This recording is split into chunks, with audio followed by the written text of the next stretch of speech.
Welcome back friends on my YouTube channel doctor Manish Kumar Saini. Video शुरू करते हैं। आज हम बात करेंगे गोजीवादी क्वाथ की, जो कि आयुर्वेदिक औषधियों से निर्मित होता है। आगे वीडियो में गोजीवादी क्वाथ के घटकों का सचित्र विवरण देखेंगे और गोजीवादी क्वाथ निर्माण प्रक्रिया को जानेंगे। क्वाथ का प्रयोग किस किस अवस्था में करेंगे, इस विषय में भी बात करेंगे। बात करते हैं घटक द्रव्यों की। सबसे पहले शुरुआत करते हैं गोजीवा से। गोजीवा ज्वर कास को दूर करता है। फिर मुलेठी कफ निस्सारक, कास प्रतिशय एवं क्षय रोगों को दूर करता है। सौंफ ज्वर, श्लेष्मा, कास और अग्निमांदी को दूर करती है। मुनक्का श्वास रोग, ज्वर में भी लाभदायक होती है। अंजीर गले की खराश में राहत देती है। उन्नाव या बेर ज्वर, पित्तज व्याधि को दूर करता है। अडूसा या वासा खांसी, जुकाम और ज्वर में लाभदायक होता है। जूफा खांसी, पुरानी खांसी तथा फेफड़ों की सूजन को दूर करता है। सपस्तीन कास, श्वास, वात पित्तज व्याधियों को दूर करता है। खूब कला भूख बढ़ाता है, खांसी और ज्वर को दूर करता है। हंसराज कफ को गलाकर बाहर निकालता है। रेशे खत्मी पित्तज खांसी में उपयोगी है। भटकटैया अग्निदीपक, विष रोग नाशक, श्वास, कास और ज्वर रोग में उपयोगी है। काली मिर्च कफ निस्सारक, श्रोतों को खोलने, पाचक आदि गुणों से युक्त होती है। गुलवनसफा छाती व कंठ में जमा कफ को दूर करती है। क्वाथ निर्माण प्रक्रिया प्रारंभ करें उससे पहले हम ये जान लेते हैं कि क्वाथ चूर्ण में जो भी औषधियाँ बताई गई हैं उनका अनुपात समान होता है, अर्थात प्रत्येक औषधि का एक एक भाग सम्मिलित होता है। इस प्रकार ये 14 औषधियाँ इसमें प्रयोग की जाती हैं। अब हम स्टार्ट करते हैं क्वाथ निर्माण प्रक्रिया को। अब आप इस पिक्चर में देख रहे हैं वीडियो के शुरुआत में दिखाई गई औषधियों से निर्मित गोजीवादी क्वाथ का यवकुट चूर्ण। अब क्वाथ निर्माण के लिए हमें एक पात्र की आवश्यकता होगी और जल की आवश्यकता होगी तथा एक गैस स्टोव की आवश्यकता होगी। तो इन सभी द्रव्यों को संग्रहित करते हैं। चलिए शुरू करते हैं क्वाथ निर्माण प्रक्रिया को। उसके लिए सबसे पहले पात्र में जल को डालेंगे और उसे गैस स्टोव पर रखकर थोड़ा गर्म होने के लिए छोड़ देंगे।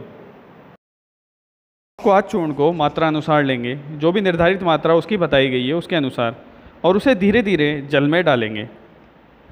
इस प्रकार जल में डालने के बाद उसे गैस स्टोव पर गर्म होने के लिए रख देंगे।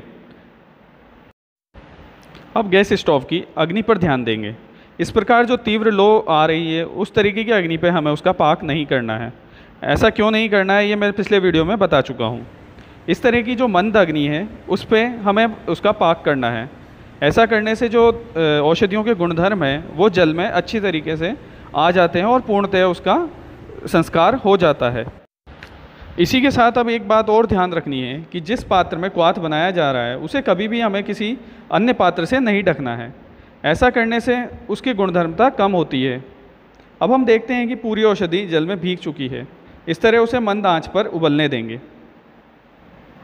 मंद आंच पर इस तरीके से क्वाथ अच्छे से उबलना शुरू कर देता है। हमें क्वाथ को जब तक उबालना है जब तक कि हमारी निश्चित मात्रा जो हमने निर्धारित की है वो हमें प्राप्त ना हो जाए, क्योंकि अगर क्वाथ अच्छे से नहीं उबलेगा तो उसमें जो औषधियों के गुणधर्म हैं वो जल में नहीं आ पाएंगे। इसलिए हमें क्वाथ को अच्छे से और धीमी आंच पर ही उबालना चाहिए।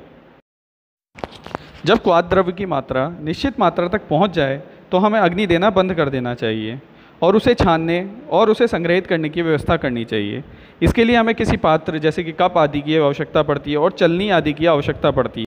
अब निर्मित क्वाथ को हम चलनी की सहायता से धीरे धीरे पात्र में संग्रहित करेंगे और उसे आवश्यकता अनुसार उसका सेवन करेंगे। गोजीवादी क्वाथ का प्रयोग हम मधु और मिश्री के साथ भी कर सकते हैं। इससे वो स्वादिष्ट हो जाता है और लेने में आसान रहता है। और ये गोजीवादी क्वाथ तैयार हो चुका है। इसका सेवन हमें गुनगुना ही करना चाहिए। अब हम बात करते हैं कि गोजीवादी क्वाथ का प्रयोग किस किस रोगावस्था में किया जा सकता है। गोजीवादी क्वाथ का वर्णन ज्वर रोग की चिकित्सा के अंतर्गत किया गया है।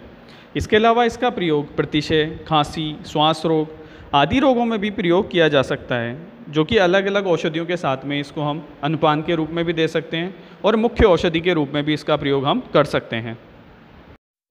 अंत में एक विशेष बात, यहाँ इस औषधि के बारे में बताने का उद्देश्य आपके स्वयं के द्वारा स्वयं की चिकित्सा करने का नहीं था। यहाँ केवल एक जानकारी दी गई है इस औषधि के बारे में। अतः कोई भी इसका प्रयोग करने से पहले नज़दीकी चिकित्सक से अवश्य परामर्श करें, अन्यथा इसका प्रभाव के साथ में दुष्प्रभाव भी हो सकता है।